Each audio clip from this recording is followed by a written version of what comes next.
for every 10 named man, there's only one named woman. So, men are everywhere. The patriarchs, David and Solomon and the kings and so on and so forth. But what's fascinating is when women do occur on the scene, they often play really strategic roles in carrying out God's plan of redemption. The classic example that just really blew my mind is the early chapters of Exodus. Exodus, of course, is a major turning point in redemptive history. God's going to go rescue his people from Egypt, bring them back into the promised land.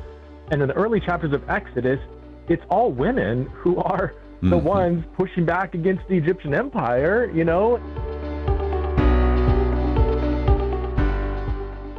But this first hour, we want to spend some time on this new book that has come out, From Genesis to Junia.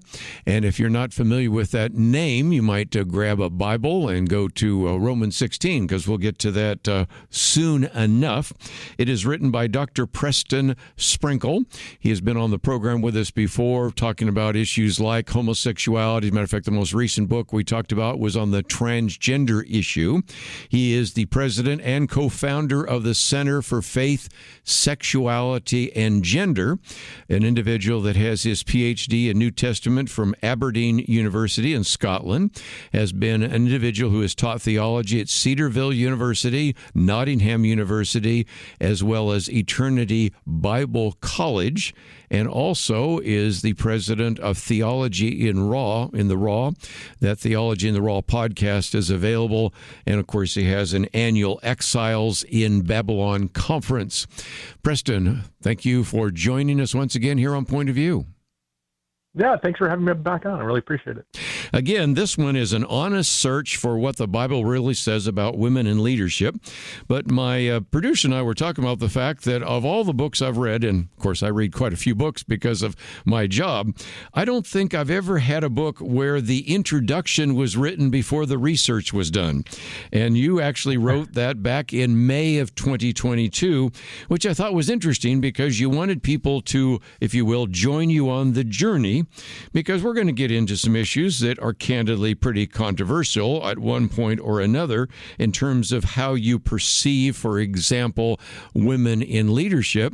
And you wanted to help people know that you came with not necessarily, everybody has a bias, but not much of a bias. You weren't teaching at an institution, for example, that mandated one view or another. You weren't in a church which had one view or another. And so in some respects, it really gave you the opportunity to maybe look at it with a fresh set of eyes. But I don't think I've ever seen a book where the introduction was written before the book was written instead of after the book was written. So I think that was something that you felt necessary just to help people understand the attempt at least having some objectivity to make sense with some of the verses we're going to be looking at. Yeah, I haven't read a book or written a book like that either. This was the first time for me. And I came at the issue from a place where I didn't really know what the Bible said. I grew up in a context where only men could be leaders and pastors and teachers, and that made sense to me. I, read the passages in 1 Timothy and others, and, thought that was what the Bible said. And then I'd meet other people who are, biblically centered and love Jesus and very scholarly and knowledgeable, and they had a different view on that. And so I just kind of, over the years, thought, I need to dig into this topic for myself, because I'm seeing really smart, godly, Bible-believing people on different sides. And I'm, I just want to know for myself, what does the Bible say? And I get kind of obsessive with the topic if I'm going to wrestle with it. So I want to be able to read all this stuff and weigh all the arguments and work through the text as thoroughly as I can. And so, a few years ago, I did that. I took the journey. And, when I started the journey through the text, I did not have a conclusion in mind. In fact, I was quite happy with whatever the Bible says. If God says only men should be pastors and leaders in the church, then God said it, I believe it. And if he says women can be leaders too, then I'll go with that too. I really just wanted to go where the text leads as honestly as I know how. And again, one of the things I'm going to point out is whatever you or your church or your denomination holds to, it is always helpful to know what others might have been saying on the other side of the issue. And so I guess we have a few terms to perhaps get on the table. One is complementarianism and egalitarianism, and also the idea of leadership. So just before we get into Genesis chapter 1 and work our way through the Bible, help us a little bit with some of those definitions, if you might. So complementarian simply means that men and women complement each other, but there are role differences in the church and also in the home. Role differences where men are the leaders and they have authority, and women are not to be leaders and they are to submit to male authority. There's another brand of complementarianism that some people call soft complementarianism, and it has to do with church leadership. And soft complementarian would say that women should, gifted and qualified women should teach and preach, but they must do so under the authority of all male elders. Mm-hmm. So you still preserve some kind of male leadership, but you do acknowledge and endorse female teachers. Then egalitarian, I don't know of any kind of soft or non-soft egalitarian. The egalitarian view just says all positions of leadership and teaching are open to gifted and qualified men and women alike. Well, very good. Well, I'm going to work through your 10 chapters as quickly as we can in 1 hour, and that is difficulty, and you can appreciate that because it's almost a 300-page book. But Genesis certainly is the first place where I think the complementarians would say, look, Adam was created first. Eve was Adam's helper. What does that imply? And a few other aspects of that. And so help us think through that, because you take on a couple of those issues, and even the idea that he will rule over you. In some respects, you had some very significant issues to address the minute you open up the Bible. Yeah, right out of the gate, Genesis 1 and 2. I mean, this passage it's so important. Genesis 1 and 2 is important for a Christian worldview as a whole. It establishes God's design for creation. You see the New Testament writers citing it a lot. And of course, you have the creation of man and woman, both created in God's image. And then in chapter 2 is where, you have some interesting dynamics at play that relate to our debate. As you mentioned, Adam was created first. And a lot of people say, well, that, that refers to this ancient principle called primogeniture, where the firstborn son would inherit kind of authority over the household when the father dies, and he has authority over his other siblings, which is a well-established principle in the ancient world. And I used to read the creation of Adam through that lens, and many do. But there's some incongruence that we can acknowledge. First of all, Eve is not Adam's sibling; it's his wife. There's no father who's died to pass on the authority. So there's not a one-to-one correlation between primogeniture and Genesis 2. Adam's, created, not born. Yes. Most of all, though, throughout, and this is what really got me, I started to think, like, is this kind of principle upheld elsewhere? And we were talking about this idea, Preston, of a primogeniture. And again, this idea that you point out is one thing when the father dies or even the firstborn dies or something of that nature. But we are dealing with different categories, you point out, because Eve is Adam's wife, not his sibling, definitely not his younger brother. So in some respects, that argument is oftentimes used, but it doesn't seem necessarily, from your point of view, to fit here, does it? Well, yeah, and all I'm saying is I think there's just questions about it. We can't just assume that Adam's firstborn status reflects clearly this principle of primogeniture. There's some incongruence, but most of all, when we do see what we do see throughout scriptures, God is really fond of overturning the priority of the firstborn with, Isaac over Ishmael, Jacob not Esau, Joseph not his older brothers, Ephraim not Manasseh, Perez not Zerah, David not his older brothers, and on and on and on. As Jesus says, the first shall be last and the last shall be first. So at the end of the day, I don't think it's clear at all that Adam's firstborn status establishes some universal principle etched in creation that all men after Adam, because of Adam's firstborn status, will have authority either over anybody really, but over everybody in the church. Certainly. And we could spend a lot of time on that one, but again, I think you've at least answered the bigger issue. And so I know we're going to focus most of our time and attention on the Old Testament, so I thought I'd at least pick out chapter 2 on the Old Testament, because we are dealing with a fairly significant number of heroic women, and that, I think, is significant, whether it's Rahab or Ruth or Abigail, whether it's Esther or Deborah. Does seem to me that there is a very prominent role for women in the Old Testament. Yeah, numerically, men dominate the Old Testament. For every 10 named man, there's only one named woman. So, men are everywhere. The patriarchs, David and Solomon and the kings and so on and so forth. But what's fascinating is when women do occur on the scene, they often play really strategic roles in carrying out God's plan of redemption. The classic example that just really blew my mind is the early chapters of Exodus. Exodus, of course, is a major turning point in redemptive history. God's going to go rescue his people from Egypt, bring them back into the promised land.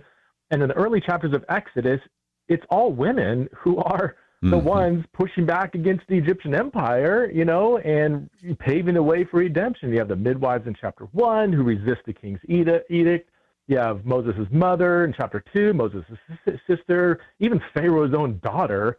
And then in chapter 4, you have a bit of a PG-13 scene where Moses, God's going to kill Moses because he hasn't circumcised his son. And Zipporah jumps out with a flint knife and, takes care of, the son. Did what Moses should have done and tosses it at his feet. I hope that's appropriate for me to say, but the Bible says it. So all and then in contrast, you have Moses, who's a bit scared and reluctant and, nervous and everything. And so you have this interesting contrast between Moses, the one who God will ultimately, use in mighty ways, but all these women are paving the way for God's story of redemption. And I think, in a culture that was very male-centered, that was a pretty radical claim for the author to make. One of the other ones that people might bring up in the Old Testament is, of course, you have an all-male priesthood, and, a Wayne Grudem or somebody like that will say because the priests were to be teachers, but what's your thoughts about that? Because that's the other part of the Old Testament, which, of course, will bleed into the New Testament and all the women involved in the ministry of Jesus. Can you speak to that? Yeah, Grudem's right there. The priests were all male. There's no exceptions. There's exceptions to the prophets, but there's no exceptions to the priests, and they were the kind of commissioned teachers in ancient Israel, and they were all men. The question is, what's the rationale for the fact that they're all men? Now, that's one question to ask, and there's other possible reasons why they're all male. One could be, as Grudem says, that they are representing God's design and creation, that only men should be teachers. But also, Israel was what's called a patrilineal society, and meaning the institution is carried on through the male heir. And the priesthood was patrilineal. It would, you can only be a priest, not just if you're a man, not just if you're a qualified man, but if you're in the within the tribe of Levi. So, and that, carried on through the male heir. A couple things to note, though, is in ancient Israel, prophets carried more authority than the priests. Prophets carried more authority than the kings. So, and you have at least two, or actually about four female prophets, Deborah and Huldah being the most notable ones in Judges and First Chronicles. And at the end of the day, whatever you think about the 12 or the all-male priesthood, from a New Testament perspective, it's not really that significant of an issue, because in the New Covenant, we are all called priests. So whatever was going on in the Old Testament with the priesthood, it doesn't really help inform, the question of women in leadership in the New Covenant. Which, of course, brings us to the New Testament. And again, you have a whole chapter on women in the ministry of Jesus, and you take us through women in Mark, women in Luke, women in John. And once again, you see the women are very significant. And for example, anybody that maybe watches The Chosen, you recognize that there has been an attempt to try to highlight some of those very significant women. And of course, we were just talking about the crucifixion the other day, women at the cross. You can think of all sorts of other issues along the way. But again, Jesus, in a culture that was male-dominated, in which women weren't even allowed to give testimony, or at least weren't seen to give accurate testimony in the courts, elevated women in a way that they had never seen in that culture. Is that fair? Oh, absolutely. And this is something both egalitarians and complementarians, I think they agree on a lot with the women in the Gospels. Clearly, Jesus elevated, highlighted, even used women in his ministry in ways that were so countercultural, and that really kind of, bring us back to that Genesis 1 vision that, male and female are created in God's image. So yeah, there's a lot to appreciate in the Gospels and how Jesus views women that are, almost not directly related to the question of leadership. Sometimes I think egalitarians will read too much into the stories. For instance, Mary Magdalene, she told the other apostles about the resurrection of Jesus, which she did, and that's pretty mind-blowing that God would entrust a woman with that testimony in the first century. But some people say, therefore, women should be elders. I'm like, well, no, I don't know any complementarian who's saying like a woman can't tell other men about the resurrection. I think we need to be careful drawing a straight line from God elevating and humanizing women to speak directly to later church leadership roles. But yeah, there's some really interesting things going on with how women are presented in the Gospels that I think they do at least raise some questions about women in leadership. Are these women simply being faithful and being used by God, or are they modeling kind of leadership traits that we would want to see among any kind of church leaders? So I'll let my audience go read that chapter to see how I wrestle with that question. Well, I think so. And again, one of the questions that people would have is, okay, women certainly are there, and are they considered leaders? And again, you raise that question in the chapter as well, don't you? Yeah, I say the Gospels aren't directly answering the question of church leadership. The closest we do come, though, is in Mark chapter 10 and parallel passages where James and John want to have authority in Jesus' kingdom, and then Jesus gives this really beautiful, radical statement that, the Gentiles lord it over you, but it's not going to be this way in my kingdom. The servant is going to be greater than the one who serves. And he highlights this trait of serving as a key trait of leadership and authority in the kingdom of God. And then that's, and nothing I'm saying there's, controversial. What's interesting, though, is when you look around in the Gospels and say, okay, well, who is serving? Well, Jesus is serving. We see angels serving. But in Mark's Gospel, and it's similar in Luke, as far as followers of Jesus, the only people who are said to be serving are women. In True. Mark chapter 1 with Peter's mother-in-law, and Mark chapter 15 with the Galilean women who followed and served Jesus. So again, don't want to draw a straight line to our topic, but Jesus says very clearly, this is a key leadership trait, and we also see women modeling that. So at least it's something to wrestle with. What does it mean? What is Mark trying to tell us when he says, here's some women who are modeling this key leadership trait that Jesus identifies? Well, let's take a break, and when we come back, we'll get into, of course, the early church, which gets us into the book of Acts and Romans, as well as Ephesians and 1 Corinthians, a number of passages there, and it's all part of this book, From Genesis to Junia, and again, an honest search for what the Bible really says about women in leadership. Hey there, Megan Kitchen here, creator of the Highlights podcast. Sorry to interrupt, but I would like to ask a small favor if I could. If you appreciate anything about today's episode or it enhances your own point of view, would you please let us know? You can do it easily by sending an email to podcastcomments@pointofview.net. When you email us your feedback, it helps me to create more episodes based on topics that help you and your friends discern a biblical perspective on the world. So, penny for your thoughts? Again, that email is podcastcomments@pointofview.net. Now, back to the episode. Dr. Preston Sprinkle with us from Genesis to Junia. And in just a minute, we're going to get to who Junia is, because I found that sometimes you say that name even among individuals that have a seminary education. They go, who? And you will certainly want to know the significance of that in the title of the book. But I thought for just a minute, since now we're going to focus most of our time in the early church, Preston, it would probably be good to put this in some kind of cultural context. The other day, there was an interesting discussion. Oftentimes said we should keep the microphones on during the breaks, because this discussion with my producer and one of our guests was about the different denominations and the views they have about women in leadership and all those kinds of things. But even as I was listening to the conversation, I was thinking, yes, but when you talk about the church, you're thinking about a building, you're thinking about steeples, you're thinking about a budget committee, you're thinking about a board of elders. But in the early church, we're really talking about house churches in which a lot of the activity was being provided by the wives there.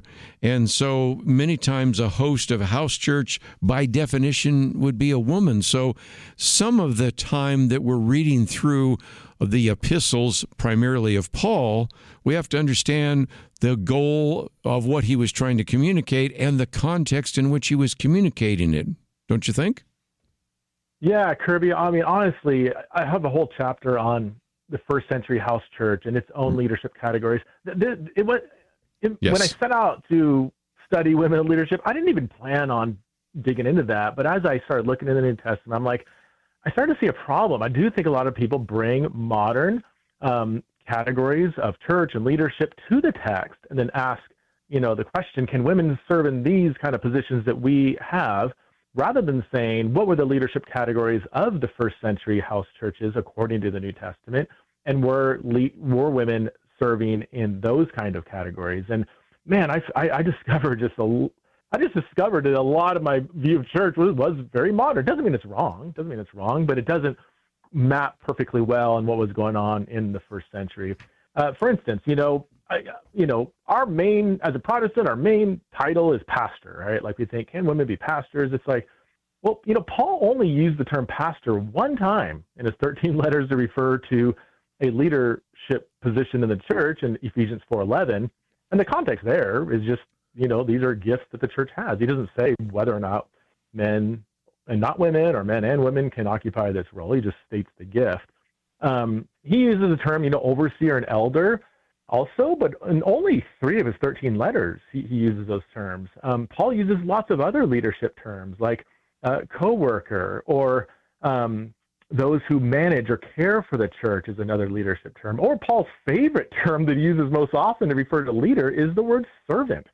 He most often uses the word servant to describe people, doing leadership things in the church. And so, and as you mentioned, in the first century context, if somebody owned a home and opened up their home to guests or maybe some kind of, group to gather in their home, it was assumed that the owner of the home, was providing leadership and responsibility for that gathering.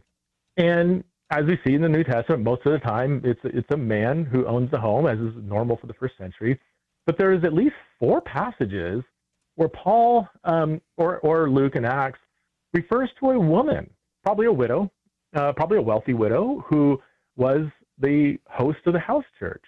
And here, we're kind of exploring some implications here. But if we're like, if it is normal for the host of the home, the owner of their home, to provide some kind of leadership for the gathering, what does this tell us about these 4 women who hosted house church gatherings? We know Lydia, in Acts 16 was one of them.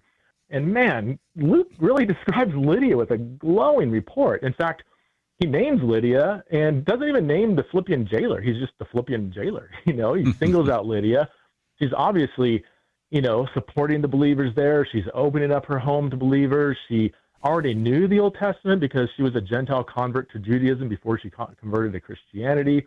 And so at least it kind of, again, I don't think it ends the debate. A lot of these things don't end the debate, but it does contribute to our first century understanding of the roles that women played in the early church. One of the things I like about chapter 4 is where you go into that is when we've taken trips to Israel and we've gone to Capernaum or Caesarea, or when we've taken people to the journeys of Paul, and it's Ephesus or Antioch or Philippi or Corinth or Thessalonica, you get a sense very quickly, because some of those, like Philippi and Corinth, you can kind of see where the homes might have been and everything, and you realize there's no church as we would think about a church building. There are homes, and there are home churches. And talking about all the aspect of that in chapter 4 is sort of a wonderful nugget in the midst of some of the conversation about this issue of women in leadership. But let's get to, I've encouraged people to pick up their Bible and go to Romans chapter 16, and they're going to see Priscilla, and they're going to see Phoebe, but they're also going to see Junia. And at this point, that relates back to the title of your book. Yeah, Romans 16 is such an important chapter in the New Testament. And what's funny is most people don't even really read Romans 16. It's just like, oh, it's just a list of names and greetings. And, I took a class on Romans in seminary. I don't even think we got to Romans 16. But in the ancient letter writing practice in the first century, which, Paul's writing letters in the first century, the greetings at the end are often some of the most important parts of the letter. Yes. And in Romans 16, Paul names, 24 different people who were involved in his ministry, 10 of whom are women, which in a first century context, dominated by men, that's a pretty high percentage. And he even describes more women than men doing kind of ministry work, not necessarily leadership, but being active in the mission of the church. But yeah, there's three women in particular, Phoebe, Priscilla, and of course Junia, that I just really did a deep dive, looked at every word that Paul uses to describe these women, looked at how he uses these words elsewhere, looked at the historical context. And Phoebe is fascinating because, as every scholar recognizes, Phoebe was the letter carrier. Right. She's, from Cenchreae outside of Corinth. Paul writes his letter to the Romans, gives it to Phoebe. She goes and travels to Rome. And, then I looked into, like, what did letter carriers do? Or were they just ancient, an ancient postman, just delivering the mail? Or was there something more going on? And there's actually been a lot written on this. Cicero, first century rhetorician, talks about letter carriers a lot. And it was typical for the letter carrier to not just read the letter to its recipients, but to, scholars use the word perform the letter. You need to use intonation, gestures. You are embodying the message and playing a role in communicating that message to its recipients. And it was common for the letter carrier and reader/performer to be available to answer questions about the meaning of the letter. So we don't know what Phoebe did when she stood before the Roman church with Paul's letter. What we do know is that Paul trusted Phoebe to be in a position where male and female believers would be, possibly call on her to explain what Paul was saying in his letter to the Romans. And so the first reader and possibly interpreter of the mighty book of Romans, one of my favorite books in the New Testament, was a woman. For the sake of time, we'll just get to Junia. She's only mentioned in one verse, Romans 16:7, but Paul says, greet Andronicus and Junia, probably husband and wife, who are highly esteemed among the apostles. There's a big debate about what among the apostles mean. Does it mean that Junia and Andronicus are highly esteemed in the eyes of the male apostles, or does Paul identify her as an apostle? Certainly not the 12, but Paul's not one of the 12. We do have another group of apostles that kind of show up in Acts. And long story short, having worked through the Greek text and the syntax and the wording and everything, I think the best reading there is that Paul does identify her as an apostle. And he even says that, she was in prison. For a woman to go to prison in the first century, pretty amazing. They would have had to be very disruptive in a good gospel-centered way, like Paul was disruptive in various cities and Acts. And, women stayed in the same cells as men. And I'll let the audience, their mind wander about what that would have been like for Junia to be in a cell with a bunch of criminal men where there's rotting corpses, there's little food and water, and there's probably many other things she had to endure. Hell on earth, I would think. Yeah. But when she came out, she kept apostling the church. And that's, where we land on the question of women in leadership, I think we should all sit back and say, man, we need some Junias in the church today who have just gospel-centered resilience to be able to endure that kind of thing and continue to proclaim the supremacy of Christ. Might just mention that you go on for pages about her, so that's something that would be very helpful for people to know. And Preston, one of the individuals I met 3 decades or more ago was Cliff Kneckley on campus, and always have watched what he does as he interacts with students. And one of the videos on YouTube that I think gets a lot of play is where a very educated young man pulls out a Bible and reads from 1 Corinthians 4:34 and 35, about the fact that women should be silent in churches. And it's kind of like, what do you think about that? And, of course, you've devoted a chapter to it, so I'd love to get your response. Yeah. First, it's 14, 34 to 35, where Paul says women be silent in churches. And, it's an interesting passage. It kind of jumps out of nowhere. In fact, some scholars say, I don't think Paul even wrote these verses. And there's some arguments made for that, but I think he did write the verses. I think the evidence points in that direction. But right away, when Paul says women be silent in churches, he can't mean they can't speak at all, because a few chapters earlier he said when women are prophesying and praying in church, they should wear a head covering. So I don't think Paul's contradicting himself, between a few chapters in the letter. So there's probably something else going on. Now, what I did is, I love to look up the meaning of words in light of how the same author is using them, especially if he's using these words in the near context. And it just so happens that all of the main kind of debated words in this passage, speak and be silent and submit and to learn, Paul's been using these words all along, all throughout chapter 14. And if you know anything about, 1 Corinthians 14, Paul was, addressing what was a pretty chaotic thing going on in Corinth, where, for sure, people were speaking in tongues with no interpreter and interrupting each other. And it was just kind of a madhouse. And right before he gets to the would they be silent passage, he's addressing people who are like interrupting prophets. And he says, make sure you prophesy in an orderly manner. Don't interrupt each other. And he uses these same words, speak and be silent and submit. In fact, just a few verses earlier, he told the prophets, submit to other prophets while that prophet is speaking. Wait your turn. And so if we interpret these words in light of their near context by the same author, I think the best understanding of this passage is not that Paul is saying women don't utter a peep in church, but women, you shouldn't be disruptive while somebody else is speaking.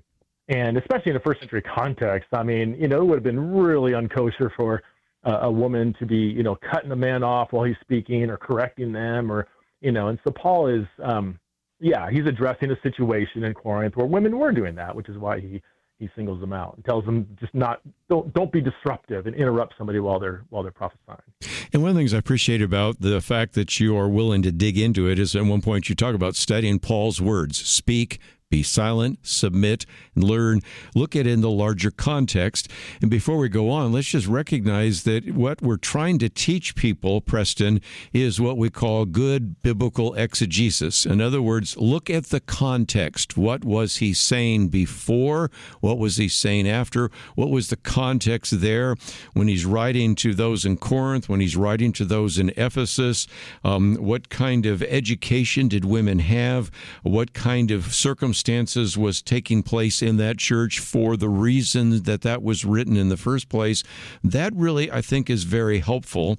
And again, one of the other questions I suspect some of our listeners would have is when you look at those who are in authority, we do have some very significant things in 1 Timothy 2 and 1 Timothy 3. So before we run out of time, maybe just a few comments about that as well, because that gets into, again, some of the qualifications for an individual who's going to be in a position of leadership.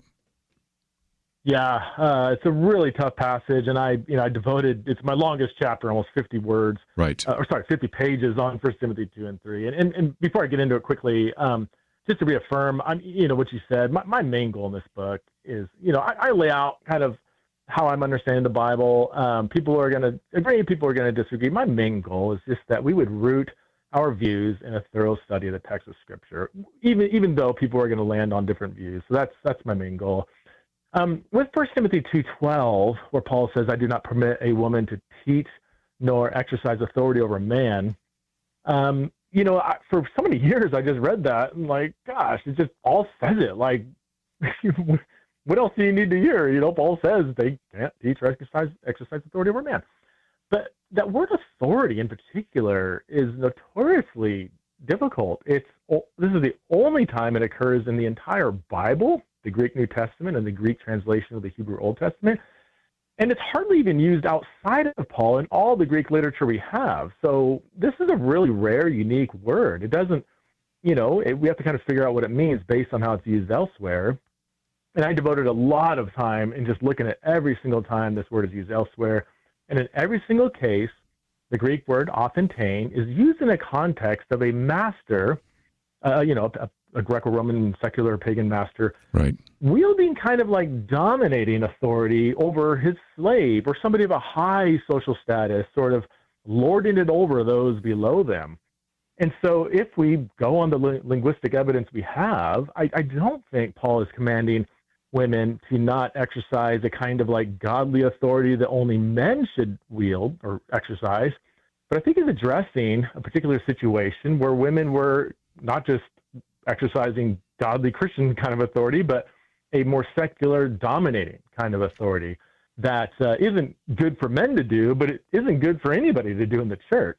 For sure. And so I do think there's more going on in that text than, if you just read it in an English translation and don't really dig deep into it. I think there's more going on than that. And you said it's the longest chapter, no doubt about it. But then I love the part about landing the plane, because you finished the first draft actually more than a year ago, and then said, well, I need to give it one more time. So you flew to Cambridge, spent 12 days in the Tyndale House Library, which you said were perhaps the most mentally exhausting 12 days of your life. And again, you've ended up with, I guess, an 8th and final draft of the book. And the reason I brought this up is I recognize there's a lot of controversy here, but whatever position you take, you would do yourself well to see the other side, and I think you bring back and forth between a number of individuals. If you look at the people that have endorsed your book, many of those individuals, like Lisa Harper and Craig Blomberg and Sarah Glahn, are certainly there. You, of course, I think I've mentioned Wayne Grudem, and we can mention all sorts of individuals on the other side as well that fit into that. And if you are going to make a policy or establish one or reevaluate it, this is an attempt to just kind of in an ironic way look at this issue in a broader sense. And I appreciate the fact that you took the time to write the book, and I appreciate the fact that you took an hour today to talk with us about it. Thanks, Kerby. I really appreciate it. Really enjoyed the conversation. Well, and again, I would encourage people to not only check with you, they might want to have you come and speak. They might want to know more about the Theology and the Raw podcast, might want to find some of your other books. The Center for Faith, Sexuality, and Gender, if especially you're dealing with this issue of homosexuality and transgenderism, that is something he's written about as well. This was a little bit of a deviation from some of the other things, but in some respects it fits there as well. And if you are like some of us that actually have to speak in front of an audience, many times they raise some questions like I mentioned a minute ago, one that is on Cliff Neckley's YouTube video. Well, what about this verse? What about this verse? And I think knowing how to answer those questions is going to be very helpful. And that's why we do what we do. Well, I hope you enjoyed the interview because, again, this is a very important issue. And if you'd like to know more, of course, you can go to the website, which is pointofview.net. We look forward to seeing you next time right here on Point of View Highlights.